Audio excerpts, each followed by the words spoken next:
हर हिंदू अपनी सुबह पूरब में सर झुका करके करता है और हर मुसलमान अपनी सुबह पश्चिम में सर झुका करके करता है। ये आपसी बैर नहीं है, ये धर्म का एक विस्तार है। ये धर्म का एक विस्तार है। पूरब धर्म की शुरुआत है।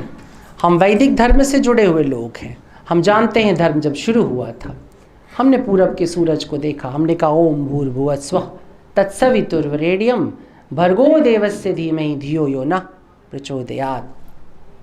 वो जिसके प्रकाश से भूर्भुवः स्वः तीनों के तीनों लोग प्रकाशित होते हैं, मैं उसके प्रकाश के सामने नतमस्तक हूं। हमने सूर्य को देखा,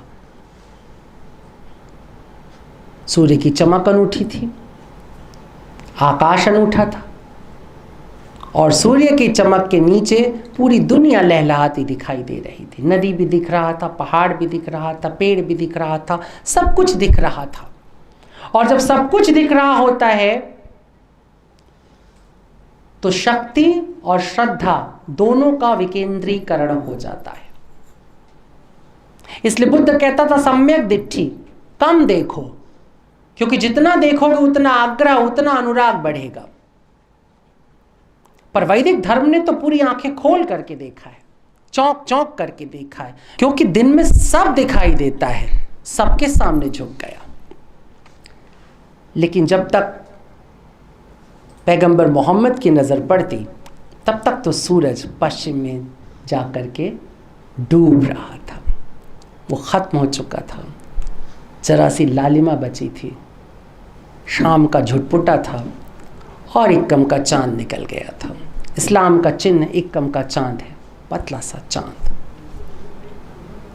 इक्कम का चांद निकल गया था, झुटपुटा था। शाम के झुटपुटे में ये तो लगता है कि बहुत कुछ है, पर यह नहीं लगता है कि क्या कुछ है, क्योंकि तब सूर्य सीधा नहीं आता है। सूर्य की किरणें परावर्तित होकर के आती, रिफ्लेक्ट होकर के आती। इसलिए जब हम कुरान पढ़ते हैं और अगर हम बगल में गीता या उपनिषद रख करके पढ़ते हैं तो हमको दिखाई देता है किस तरह से गीता रिफ्लेक्ट करती है, किस तरह से उपनिषद रिफ्लेक्ट करता है।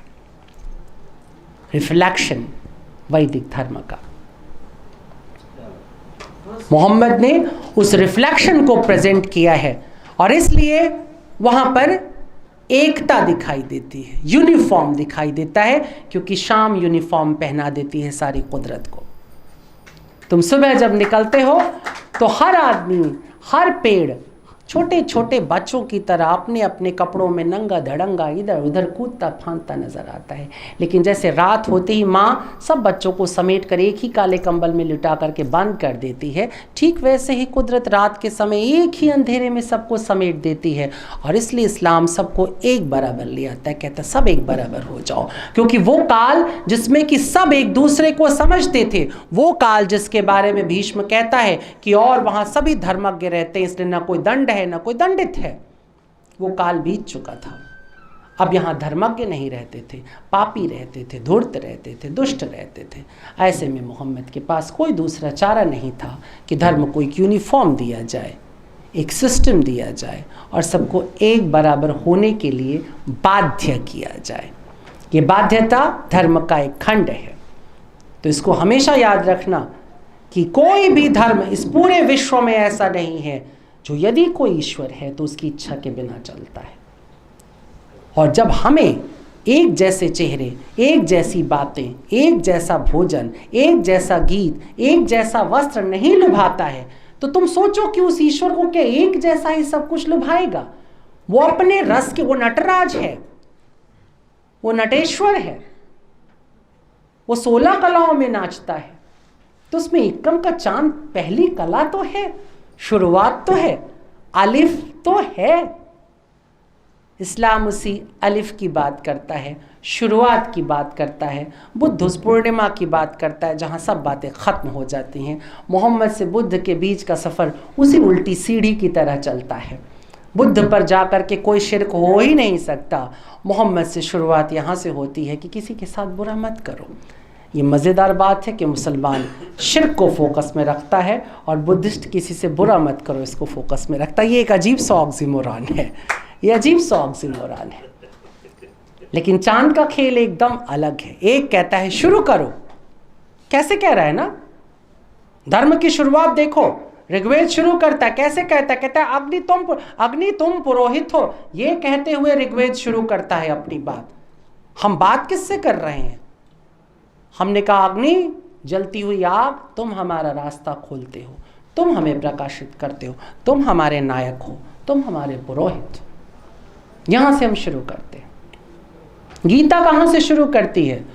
और अंधे धृतराष्ट्र ने पूछा कि बताओ वहां क्या हो रहा है। जिज्ञासा से शुरू होती है। तुम अंधे हो, तुम सब धृतराष्ट्र हो, यहां से वहां तक जितने बैठे हिंदू मुसलमान सारे धृतराष्ट्र, सबकी आंख बंद है, सबको अपने दुर्योधन से प्यार है, सब द्रौपदी का चीरहरण होते हुए कस के आंखें बंद कर लेते हैं। देख लो,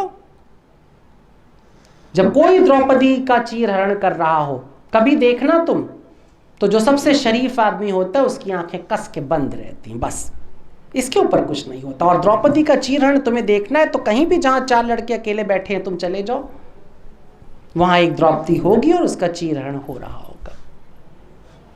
और जो उसमें सबसे शरीफ लड़का होगा रह कर ऐसी बात मत करो, ये गलत बात है, सो बैड।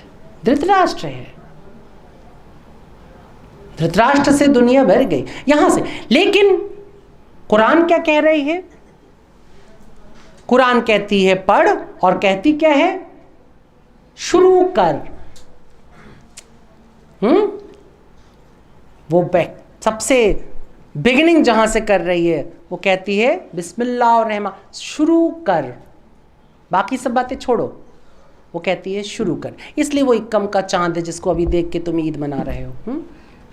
शुरू कर, और शुरू किस दिन कर, यही है मजा। कुरान आपसे कहती है दिन में 5 बार शुरू कर। अभी किया फिर कर, फिर हो सकता है तेरी जिंदगी के 25 साल तूने नहीं शुरू किया सच के रास्ते पे चलना, पर अभी फिर मौका है, फिर से शुरू कर। ये बार बार शुरू करने का मौका तुम्हें कुरान देती है, बार बार शुरू करने का मौका तुम्हें इस्लाम देता है, बार बार शुरू करने का मौका तुम्हें धर्म देता है। तो जो तुमसे गलत हुआ उसके लिए तुम तौबा करो। तौबा के मानी ये नहीं कि तुम रो गाओ छाती पीटो, तौबा के मानी बस खत्म हो गया। अब जो अगली चीज होगी वो नई होगी, सुंदर होगी। और क्या इससे भी ज्यादा तुम्हें कोई कृपालु चेहरा ईश्वर का मिलेगा, कोई रहमान मिलेगा जो तुम्हें हर बार कहता हो, दिन में 5 बार कहता हो शुरू कर, फिर से शुरू कर, फिर से शुरू कर, फिर से शुरू कर। तो इसलिए अगली बार जब आप कुरान पढ़ें मुसलमान होने के नाते, तो फिर से कुछ ज़िंदगी में नया और अच्छा शुरू करने के बारे में सोचिए। और एक हिंदू होने के नाते अगर आपका कभी कुरान पढ़ने का दिल कर जाए, आजकल हिंदुओं का बिल्कुल नहीं है, लेकिन अगर कर जाए तो ज़रूर पढ़िए और शुरू करिए दुनिया को एक नए नज़रिए से देखने। इसकी शुरुआत बहुत ज़रूरी है क्योंकि दुनिया दिन प्रतिदिन रोज़ रोज़ पुरानी होती जा रही है और पुरानी होती जा रही है और संकीर्ण होती जा रही है। ऐसे में दुनिया को कुछ ऐसे नए मनुष्य चाहिए जो नई नई बातों को शुरू कर सके और ज़िंदगी को दोबारा लिख सकें।